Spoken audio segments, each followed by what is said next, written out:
ये तो आयुर्वेद का विशेष रूप से हाँ महाराज जी बहुत कहा ना, जैसा खाए अन्न वैसा हो, मैंने जैसा पिए पानी वैसी बोले पानी। ये पुरानी कहावतें हैं ये, तो ये मिथ्या नहीं है ये राम। चाहे इंगल डिंगल भाषा कुछ भी हो, लेकिन इनमें ज्ञान बहुत गहर वो भरा हुआ है।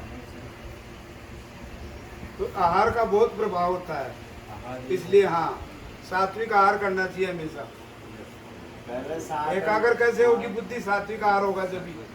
अब आज बच्चा पढ़ता है 100 बार फिर भी याद नहीं, तो एकाग्र बुद्धि नहीं है ना उसकी, चंचल हो गई। खान पीन आहार हमारा चंचल है सब, तो बुद्धि सात्विक कहाँ से रहेगी? आज तो आदमी मुर्गा कुकरा गधा घोड़ा पता नहीं क्या क्या खा रहा है।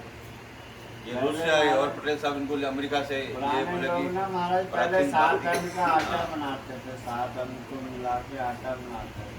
अब गेहूँ तो सबसे ज्यादा जो है शरीर में शरीर ही हमारा दूध से ही बना है ये। हाँ यही भी इनको बताया, मैंने कहा बच्चा यदि पैदा होता है और पैदा होता है उसको, क्योंकि जब बच्चे का गर्भ में आया तो उसके संस्कार डले, वो बाहर नहीं आया उससे पहले भगवान ने कहा ना माँ के स्वरूप दूध बना दिया, नहीं तो पहले दूध कहाँ था। लेकिन बच्चा बाहर आता है पहले ही माँ के स्वरूप दूध तैयार है। और बच्चा बाहर आया उससे अन्न नहीं आया, अन्न नहीं, उससे पहले दांत बनाया है। रोग नहीं आया उससे पहले जड़ी बूटी औषधि सब बनाया है। विश्वास होना। अब बच्चा दूध पी के तैयार हुआ है, अब पैदा होते ही बच्चे को देखा आप मांस खिला के जिंदा रख दो उसको 5 दिन भी रख सकता है आपका कोई वैज्ञानिक है कोई ऐसा कोई वैज्ञानिक जो बच्चा पैदा होते ही वो दूध से ही जिंदा रहेगा? वो जिंदा नहीं रह सकता मांस से, आपके रक्त से या और चीजों पदार्थों से या मिर्च मसाला सब चीज से, उसको दूध ही चाहिए। अब बड़ा होने के बाद में जैसे जैसे उसका कोटा प्रचलित बड़ा हो जाएगा, अब फिर नाना प्रकार के पदार्थ धीरे धीरे धीरे धीरे अभ्यास कर देते हैं उसको डाल डाल के। इसलिए ये रोग और विकृतियां होती है। ये आदमी का आहार व्यवहार सात्विक हो, शुद्ध हो, ये दूध खा, यही था पहले खान पीन, तो आदमी स्वस्थ रहता था, दीर्घ आयु बड़ी आयु प्राप्त करता था। अब आज चटोगड़ा हो गया, उठ छाप डबल फ्राई वाला आदमी, तो वैसे ही उनकी वृत्ति हो गई। हाँ, तो फिर नाना प्रकार के रोग हो जाते हैं। रोग हुए तो फिर डॉक्टरों की शरण, डॉक्टरों के आप जानते हो दवाइयाँ भी वो नकली सब। हाँ, तो वो भी ठीक होने की कोई गारंटी नहीं कि ठीक हो जाओगे आप। नहीं, डॉक्टर लोग को घी खाना मना कर रहे हैं। तो आप इस शरीर से पैसा कमा सकते हो, लेकिन पैसे से शरीर नहीं कमा सकते। पैसे से आप चाहो कि शरीर प्राप्त कर लूँ वैसा मैं, जैसा पहले स्वस्थ था वो कभी नहीं मिल सकता आपको।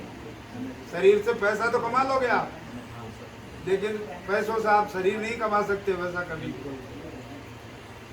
तो पहला सुख निरोगी काया, इसलिए हमारे कहा भी है कि पहला सुख निरोगी काया। काया स्वस्थ होगी सही होगा, काया है तो सब कुछ है, और सब कुछ है आपके पास। जब निरोग हो, आप लटक रहे हो, डॉक्टर कह रहा है पकौड़ा खाएगा मर जाएगा, खाना मत, तो तरसो देख सकते हो खाली, न वो कर सकते हो कुछ भी चीज होगा तो कुछ नहीं कर सकते। आप पड़े रहो खटिया में बस, न आप भजन कर सकते हो, न उठ के हाथ जोड़ सकते हो, न तीर्थ कर सकते हो, क्योंकि आपका शरीर ही काम नहीं कर रहा। तो इसलिए कहा कि पहला सुख निरोगी का है। स्वस्थ रहना बहुत जरूरी है। तो स्वस्थ कैसे रहोगे? जब आहार व्यवहार खान पीना हमारा स्वस्थ होगा। हाँ, जब तो कहा कि सात्विक लिबास उच्च विचार, तो विचार भी कब रहेंगे? जब सात्विक खान पीना होगा। अब आहार तो तामसिक है, विचार रखना चाहे सात्विक, तो वो कहाँ से रहेगा राम? छत पे जाना है तो सीढ़ी ढूंढ के सीढ़ी से ही जाना पड़ेगा आपको। तो जब से खान पीन बिगड़ा है तब से ये दशा हो गई आज। हाँ, ये मुस्लिम काल आया तो उनके लिए, क्योंकि वो मांसाहारी थे। द्रव्य लोभम नो सत्यम नो दया मांस भक्षणम। द्रव्य लोभम, जैसे माया का लोभी आदमी में सत्यता नहीं मिलेगी आपको। द्रव्य लोभम नो सत्यम नो दया मांस भक्षणम, मांस खाने वाले आदमी में दया नहीं मिलेगी। तो ये तो मांसाहारी है सब। अब इतने हजारों साल इन्हीं का संग रही, इन्हीं का संग करना पड़ा, तो इनके लिए वैसा ही बढ़ना पड़ा। तो इसलिए ये खाना पीना बीच में पलट गया है। ये सब ये विकृतियाँ इसीलिए आ गई। पहले कोई भी राजपूत भी नहीं खाता था, क्षत्रिय भी मांस नहीं खाता था, लेकिन उनको ये सब बिगाड़ा इन्होंने ही सब।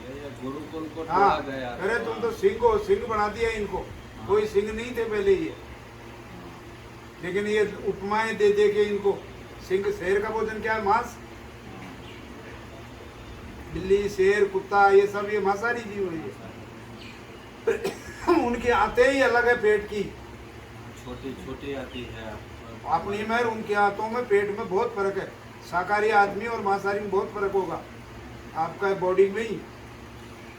शाकाहारी की आँख बॉडी अलग होती होगी, है, मांसाहारी की अलग होगी। मांसाहारी की आँख छोटी हाँ, होती है। चाहे वो पशु हो कोई हो, चाहे उनको पचाने के लिए पानी हाँ, लिपक के पिएगा और शाकाहारी उनको पचाने के लिए वैसी ही होगी उसकी प्रकृति से।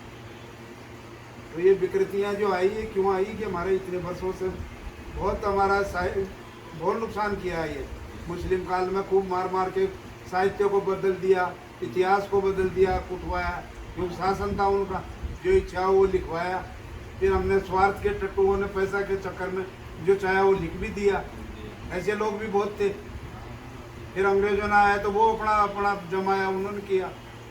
और देश आज़ाद हुआ तो फिर आपका शिक्षा मंत्री भी बना, तो सारा मुसलमान बना। प्रथम शिक्षा मंत्री भारत का बना। लगातार जो 15 हाँ, तो वो अकबर दी महान कर गया, अकबर दी ग्रेड बना गया। और महाराणा शिवाजी को, महाराणा प्रताप को, सांबा को, उनको सबको गौण कर गया। वो सब जितने हमारे महापुरुष थे जिन्होंने युद्ध लड़े, भारत में जिन्होंने देश की रक्षा के सनातन के लिए। नहीं तो सिंह स्या बचन केल पर एक बार, तिरिया तेल अमीर चढ़े ना दूसरी बार। ऐसे ऐसे हमारे तो वीर हुए हैं जिनको, और इन्होंने मुगलों ने हमेशा धोखासी किया है सब, आज भी धोखासी करते हैं। हाँ, आप चाहे कितने 100 बरस वो साले आपकी सेवा में रहेंगे, काम करेंगे, पैसा लेंगे, लेकिन जाते हुए आपको ही पहले मारेंगे वो। पहले आपको ही लूट के जाएंगे, क्योंकि उसका अंत ही ऐसा हाँ। है। यही तो वास्तविक वृत्ति है ना उनमें। दो जानवरों को एक जगह बांध दो, चारा डाल दो, खुद का चारा तो पाँव नीचे निकाल देगा और उसका छीन के खाने की कोशिश करेगा। ये नहीं खुद का खाए, तो पार्श्विक वृत्ति ये हो गई। क्योंकि पशु को खाएगा तो वैसी वृत्ति हो जाएगी, अन्न का प्रभाव तो होगा ही होगा उसका। तो ये तो मांसाहारी है, दया तो है ही नहीं इनमें। अब तुम वहाँ यूँ सामने के एक गाल पे मारी तो और मार लो, यूँ करो तो वो थोड़ी वो। और इसीलिए आज ये बड़ा सनातन धर्म का कारण क्या है? इनका देखो ताजिया वगैरह कुछ भी निकलता है, कभी पत्थर नहीं भगावेगा इनको कोई। और तुम्हारे जन से भी होते ही तुरंत भगाते हैं। मंदिर में जाओ तो प्रसाद, और मंदिर से बाहर निकलो तो पत्थर दिए। आप मंदिर से बाहर निकलोगे आपको शरणामाज, प्रसाद, आशीर्वाद, और मस्जिद से बाहर निकलेंगे तो पत्थर मिलेंगे वहाँ, पत्थर मिलेंगे। ये संस्कृति होती है। उनका कल्चर ही अलग है। क्योंकि वो तो एक मतलब लुटेरों का ग्रुप था, एक मतलब हाँ उनका। हम लोग खिला पिला के भेजते आदमी, चरणामाज को खिलाया और कुछ प्रसाद खिलाया, खिला पिला के भेजते। वो बोलते नहीं खिलाओ पिलाओ नहीं, मारो, पत्थर मारो, कुछ भी मारो, मारना। बोलो संत बहुत फर्क है, अलग अलग है ना। मैं तो संत